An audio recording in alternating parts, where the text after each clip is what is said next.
I'm Rob Fram with the Heller firm, and here proud to stand with the EFF for the defense of the rights of Americans to be free from illegal surveillance.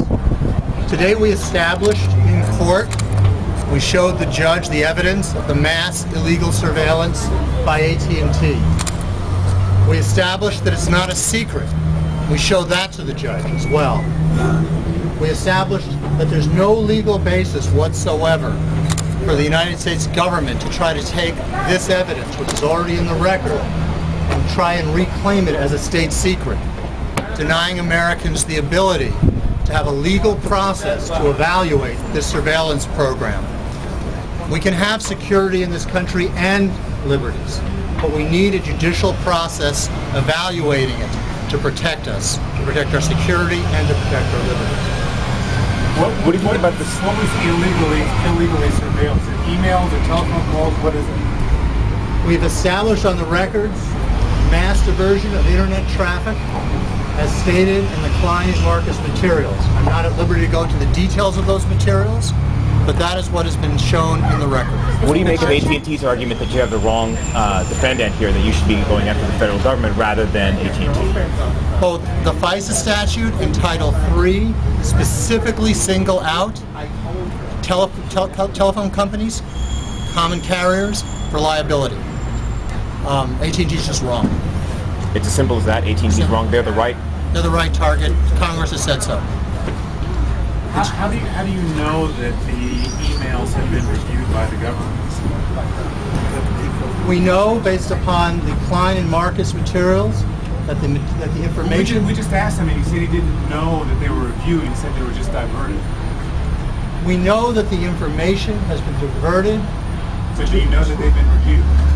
Once the government gets it, we do not know what the government does with it. But the law is clear that citizens have a right not to have their communications in a wholesale and dragnet way just handed over to the government.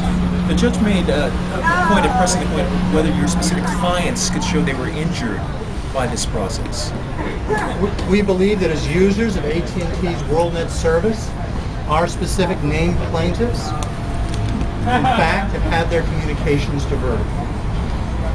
But as far as the actual injury? Well, Congress has said that if your email or my email is intercepted, I'm injured.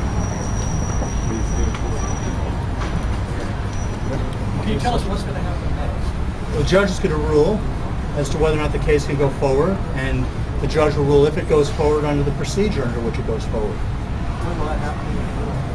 And how? I can only speculate on that. It's a serious issue. I'm sure the judge is going to give it due consideration. If the judge rules against the case, what will you do next? If our case is dismissed, we'll bring an appeal. Can you give us any kind of time frame in terms of what you would expect? Again, it would be speculation. It depends how much analysis the court's already done and how much it needs to do. There's many issues are raised by the parties, and it could be as short as a week, it could be longer. Yeah. Thank you. Do you spell Fram? F as in Frank, R-A-M as in Michael. Thank you. Thank you. Here. Is that this? Yeah, we're going to bring it up as well. Yeah.